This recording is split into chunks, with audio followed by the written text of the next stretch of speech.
I've heard everything so far in this discussion, that both sides are in a hurry, both sides can wait it out. Which is it?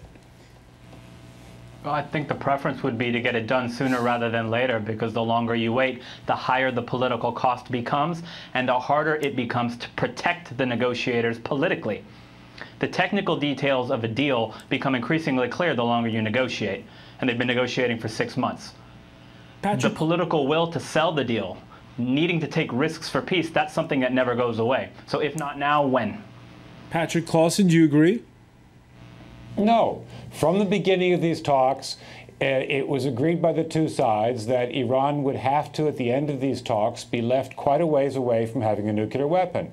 And it was quite a concession on the part of the P5+1 to say that it would be willing to accept that Iran was only 6 to 12 months away from having a nuclear weapon, when the U.S. allies in the region, especially Saudi Arabia and Israel, were pushing for at least 2, if not 4 years. So the United States had said to Iran, we've got to put together a package that's going to leave Iran at least 6 to 12 months away from a nuclear weapon. And what Iran has done is come back and proposed a number of different steps which together would leave Iran only about 2 months away from a nuclear weapon. And that's not long enough to detect what Iran's doing, forge an international consensus about how to respond, and then to respond. And so Iran has to come up with a package which puts it at least 6 to 12 months away. And instead of focusing just on the centrifuges or just on any other issue, there's a complex whole, what some of the negotiators have called a Rubik's Cube. And so far, the Iranians have not explained how their proposals would meet what they have understood since the first day of the talks was going to be the requirement from the West. Let me ask you, Sanam SHANTYAEI, do you agree with what just before the break Claude said, which is that the Iranians, they'd like a deal, but they can tough it out? I think we've seen that Iranians have managed to function in isolation. Yes, the sanctions have been backbreaking. Yes, they've come to the table at this point to negotiate with the P5+1 group. But there are certain aspects that they will not yield back on. And I believe that this is where we're hitting a sticking point, the number of centrifuges. So I do agree. All right. I think national sovereignty, they say. Well, the Iranians claim, well, it's our national sovereignty that's at stake, and we won't, well, we won't accept that infringes on national sovereignty. And Iran doesn't essentially want to lose its leverage within the region, and by doing too many compromises, potentially that may be the case. Now, you mentioned leverage within the region. As we speak, the first visit by an Iranian president to Turkey since 1996. It's all about restoring trade ties to what they once were between the two neighbors. The tide, you might say, though, turning in Iran's favor, with the situation in Syria and Iran-backed Bashar al-Assad winning on the battlefield recently. The visitors certainly enjoying that. Of course, we discussed Syria and Egypt. We both agreed that what is important is peace and stability in both countries, and the fact that the will of the people should be recognized in both cases.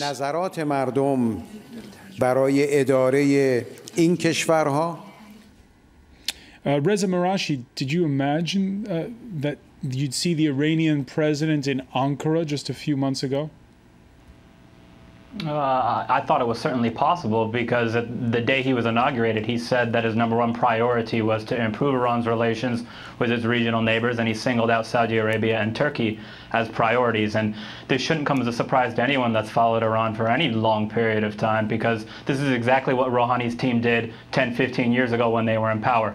They systematically improved relations with with Turkey, and Saudi Arabia. So they understand that at the end of the day, you have to have win-win outcomes in the region in order to create collective security. If you have zero-sum security, where Iran's security comes at the expense of someone else, that's not sustainable, and it actually incentivizes regional countries to work against Iranian interests. So you're seeing a new approach. There's no guarantee it's going to succeed, but moving forward in this way is a positive first step, and we're going to need to see a lot more from Rouhani in order to fully believe that he can deliver, but to deny that we've seen progress thus far would be less than honest. But we know also with both Turkey and Saudi Arabia trying to rein in Sunni hardliners now, that that puts Iran in a good place with when Rouhani goes to visit his Turkish counterpart. I would say that Iran is not in a good place in Syria, and neither is anyone else. The situation there has gotten so bad that it's really sharpened the focus of people in Tehran, all over the region, and even in Washington as well. And we're going to need some new and creative solutions in order to solve this problem. And that's going to require everybody taking a step back from their maximalist position and trying to find some common ground, because that's going to be the fastest, most durable way to stop innocent Syrians from dying. All right, you mentioned coming up with solutions. When he stepped down as UN and Arab League envoy to Syria, Algerian diplomat Lakhdar Brahimi expressed frustration at Iran being sidelined from discussions. France 24's Mark Perlman sat down with Brahimi. Iran floated the idea of having all foreign fighters depart the country. Sure. Is this worth exploring, or is it yet another bluff from Tehran? Yeah, I mean, you know, why don't we challenge them and see? The interesting thing is that the foreign minister of Saudi Arabia said the same thing. Let's get all foreigners out of Syria. That will be a very, very good beginning, an element in the construction that needs to be put together to help Syria out of this terrible conflict. Patrick CLAWSON, do you agree? Well, most of the foreign fighters inside Iraq at the moment are those the Iranians are paying for. That is to say, Hezbollah, the thousands of Iraqi Shia fighters that Iran has recruited, and the thousands of Afghan Shia that Iran has recruited. And they make up a very significant portion of those fighting for the Assad regime.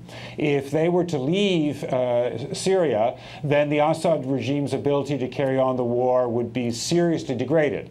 And of course, it would be wonderful if the foreign jihadi fighters that are with the al-Qaeda-linked groups also left Syria.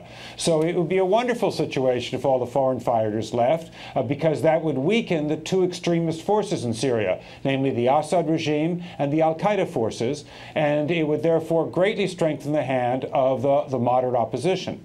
But that's precisely why the two extremists, namely the Assad regime and the al-Qaeda side, are very unlikely to agree to this measure.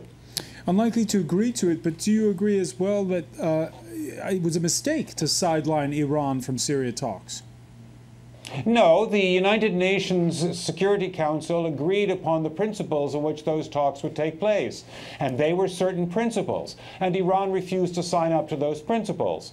Well, I happen to think that it's important that we rely upon the Security Council as a body in which international disputes are discussed, and that body came up with a set of principles that should be used for talking about Syria. And if Iran's not prepared to agree to those, then Iran does not belong in those talks. But it's sometimes difficult to understand when the likes of Saudi Arabia were invited and not Iran. Because the Saudis agreed to those principles. The Saudis have from the beginning said that they're prepared to compromise on the basis of those Geneva principles, and the Iranians have consistently said they're not. Reza MARASHI, do you agree? No. Ban Ki-moon invited and then systematically disinvited the Iranians from participating in the Geneva process. And you don't invite the Iranians to participate as the UN Secretary General unless you get the blessing from the United States to do so, whether it be tacitly or overtly. And then he had to rescind the invitation based on the response of other people in the international community. Let's be real here. The last UN Security Council, UN Secretary General, that tried to freelance was Boutros Ghali. And we saw what happened to Boutros Ghali. So Ban Ki-moon is not a fully independent operator on the Syria issue. So at the end of the day, we know it doesn't work. Iran not at the table doesn't work. Iran not at the table means even more Syrians are dying. So let's take Brahimi's advice and test the proposition and try to prove whether or not the Iranians are serious, because at the end of the day, if the idea is to stop the fighting and find a durable solution, frankly, that's the only thing we haven't tried. Claude van Engelen? Well, I fully agree with that. I mean, let's be pragmatic. Well, we imposed an embargo on Iran. Well, the number of centrifuges jumped from 160 to 20,000 during that embargo. So that means the embargo doesn't work. So we sidelined the Iranians. Well, you can argue that the economic hardship is what's bringing the Iranians to the table. Well, the economic hardship is bringing them to the table, but the embargo doesn't prevent them from carrying their nuclear program. They have they're skirting the sanctions for as far as the nuclear program is concerned. Well, the same applies for Syria. The Iranians were sidelined, and it didn't work. So I think at a certain point, the West will have to learn to negotiate with the Iranians on the Syrian question. But at the present time, my understanding is that the Iranians are focusing on the nuclear talks and are unwilling to enter negotiation on Syria within the framework of the nuclear talk. They want nuclear talk only. That's their position. But when they were invited, they actually did agree to attend the talks before the invitation was withdrawn again. Yes, you're right, if the talks are separate. Are they separate, or Sanam SHANTYAEI? We're talking about the Rubik's Cube of the that's involved in those very intricate nuclear negotiations. Would you say there's an even larger Rubik's Cube? Iran is keeping this a separate issue, as it is with its domestic policy. So they've said time and time again that this is not something that we're willing to bring to the table. Now, let me ask you, Sanam, in this, all right, so we see diplomatically trying to get closer to Turkey, at the same time still backing the Assad regime to the hilt. How does Iran see itself? It's not an Arab state, neither is Turkey. How does it see itself? It's sometimes been described as a lone wolf. As a lone wolf, perhaps, but one that seems to be surviving. Iran is now not only strengthening its position within the region, but also with the West, as we've seen with the P5+1 negotiations and the talks that they're holding with the US. What Iran is doing at the moment is very strategic.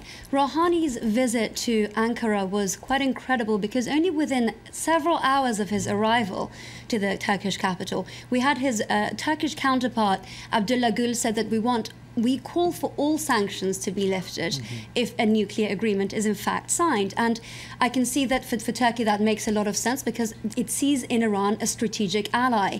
Its endless supply of gas and oil, which is a magnet for Turkish businesses. So I think it's a two-way stream. Iran is trying to strengthen its relationship within the region, specifically and more groundbreakingly so with Saudi Arabia, because that is a long-term rival, whether it's towards their, regarding their division towards Syria, whether it's the Sunni Shiite divide, or whether it's actually a question of Iran's nuclear program. There is hope that if Iran can manage to thaw the relations with Saudi Arabia, then it can certainly strengthen its position within the region. So what happened when there was that invitation by the Saudi king to have the Iranian foreign minister come and visit? It merely seemed to have clashed with the Iranian nuclear talks that are taking place in Vienna next week. Do you agree with that, Reza MARASHI, that it's just a calendar conflict?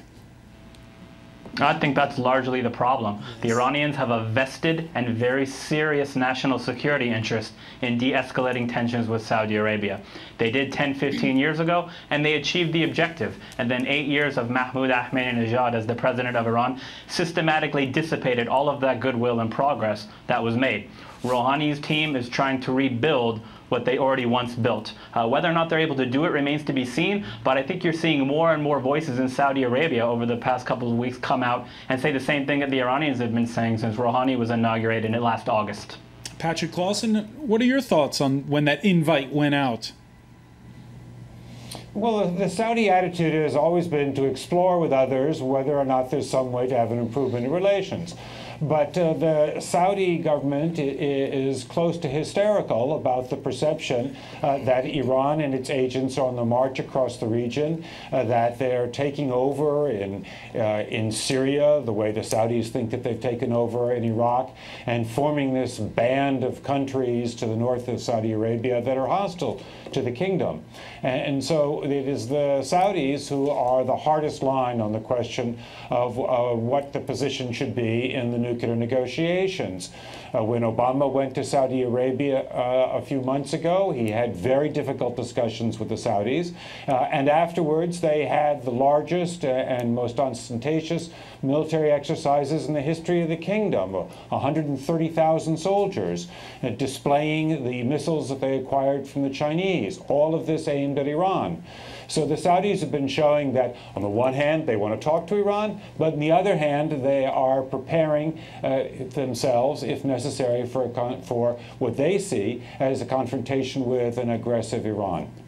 Alexandre SUDRON, before we move on, you're the Frenchman in the room, so I get to ask you this question. Did the French undermine their own position by, on the one hand, talking tough? Remember, there was at one point where they made the Iranians come back to the table, and on the other hand, being the first to send in that armada of business leaders that went to visit. I don't think so. In fact, the French government has been very tough with the Iranian, and aren't they sending mixed messages there? Yes, but it was the Sarkozy government has been the first government to clearly say to the French companies to stop all activities in Iran, and we saw that now France is 14 or 15th countries in commercial exchange with Iran, and we are just now getting a new contacts with Iran, and I think that some European countries like Germany or Great Britain or even US has more commercial contacts with Iran, and so there's crocodile tears sometimes on the part of their businessmen. I think France has not been pragmatic as other countries, and they more use commercial relations to deal with Iran. They used more commercial relations, which brings us to the topic of, is now the time when it's still touch and go to be investing in Iran? I think the group 5+1 and Occidental countries are perhaps try to make signs Iranian part.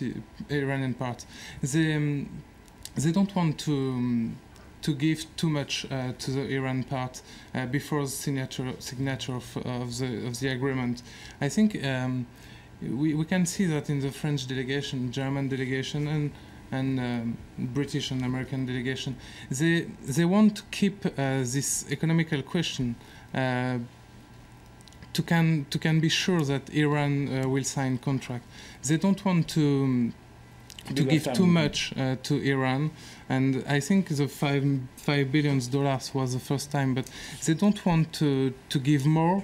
But also because they can't, because of the banking and shipping sanctions, so it's not a possibility for them to do that. As we've seen with BNP being targeted by the federal authorities in the United States.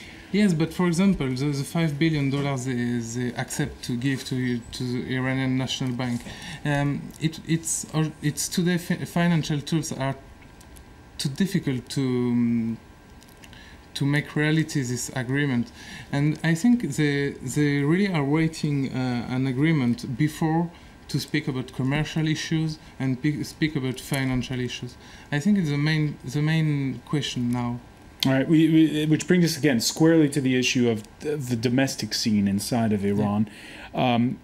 Spoke to one colleague earlier who said that this morning's papers were about the talks in Geneva. Second headline, though, was the situation at home. Latest year-on inflation rate puts consumer prices on a 30% rise year on. We can show you this chart, which is from earlier in the year. It shows that it has been worse.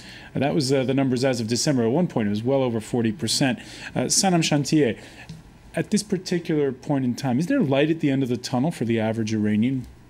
It's really interesting that you mentioned the Iranian press, because you have some of the more hardline papers like Kayhan reporting on the nuclear talks and Rouhani's visit to Turkey, but you've got the reformist paper like Sharq newspaper actually commenting on the ongoing corruption scandal in Iran, which has leaked over from Rouhani's predecessor Ahmadinejad. Look, the Iranians are following the talks. They are championing potentially a final nuclear agreement, but that's not going to shift the focus from what's going on domestically within Iran. Yes, the inflation rate has dropped by 10% since Rouhani came into office some 10 months ago. But it's still 30%. But is that enough? Yeah. No, because unemployment rate is at a very critical stage at the moment. Iranians that I'm speaking to are saying we're still devoid of some critical medicines. And for us, this isn't a clincher. And so we're still going to focus on what's going on domestically. I actually also spoke to an Iranian official earlier today who said to me, we understand the frustration on behalf of Iranians. But what we've had to do since President Rouhani came into administration is focus on the country's foreign policy and on the nuclear negotiations and on thawing of relations. So hopefully after this deal is signed, we can then shift over to the domestic issues that we're facing. Reza MARASHI, there was a partial easing of sanctions at the outset of the negotiations. One news agency report that I read said, though, that only part of the money has come through. Is the noose too tight on Tehran? Absolutely. Headlines are often sensationalist, and it's the flavor of the week. These are very serious and unprecedented negotiations that are going on. So people get a headline and they run with it. But I think Sanam made some excellent points about what's important to the average Iranian and what's important to the Rouhani's team. Rouhani's team is trying to de-escalate foreign tensions so that they have the political capital to push back on some, but not all, domestic issues that were deeply mismanaged by the Ahmadinejad team, and sometimes even by Ahmadinejad's predecessors. So one step at a time is what Rouhani's team is saying, and I think Iranian voters, the majority of whom voted for Rouhani, agree with that approach. They'd like to see more faster. What voters in what country wouldn't like to see more faster? But I think there's a certain level of realism that is crystallized in the minds of Iranians. They don't have to like or love their government to understand that what they have now is much better than what they had before. And should the West be loosening a little bit further and speeding up a bit of funding heading towards Tehran? Not right now, because they're still negotiating. So they only have to fulfill the terms of the interim deal. If and when a final deal is signed, sanctions are going to have to be lifted. And then we're going to get into the question of Congress and lifting sanctions. The Obama administration doesn't have the authority to do that on its own. So American credibility is at stake here in terms of our ability to deliver our end of the deal. You could say the same thing about the Iranians, but the Iranians don't live in a democracy. So if the Supreme Leader and the Majlis get together and say, let's do this, it's much easier than the American president and the American Congress getting together and trying to do the same thing. Would you say, Patrick CLAWSON, that it will be mission impossible on Capitol Hill for Obama? Well, the history of lifting sanctions in other countries, whether it's Vietnam or whether it's Myanmar or Libya, has been that the sanctions are only lifted over time as the other party demonstrates its commitment to carrying out what it's pledged to do. And that is going to be the U.S. approach towards the lifting of the sanctions on Iran. Plus, the U.S. has made clear from the beginning that all that we're talking about is lifting the nuclear sanctions. And many of the U.S. sanctions on Iran are because of Iran's support for terrorism, its human rights record, drug smuggling, and other matters. So that the sanctions which could be lifted are only the ones specifically nuclear sanctions. But as several people have noted, the sanctions that have really had the greatest effect on Iran have been about the banking system, insurance, and so on. And those are primarily nuclear related. So those might be suspended over time as Iran demonstrates that it's carrying out its side of the bargain. You're saying over time as it sees, but over how much time?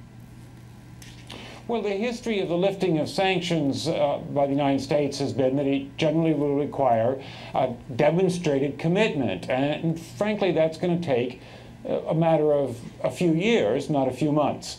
It would be surprising if there were any dramatic changes in the sanctions anytime soon. However, there is one thing which could happen faster, and that is that about $100 billion of Iran's foreign exchange reserves are effectively frozen by these financial sanctions. And just as the joint program of action signed in Geneva in November released some of those funds, then after a comprehensive deal, it's likely that Iran would gain access to more and more of that money.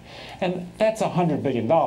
That's a lot of money. And so that gives us a lot to play with while we wait to see if Iran's fulfilling its part of the deal and whether the trade sanctions could also be eased. All right, something to think about. I want to thank you, Patrick CLAWSON, for joining us from Washington. I also want to thank Reza MARASHI, who's also in the U.S. Capitol, and here in the studio, Claude van Engelen, Alexandre SUDRON, and Sanam SHANTYAEI. Thank you for joining us here in the France 24 debate.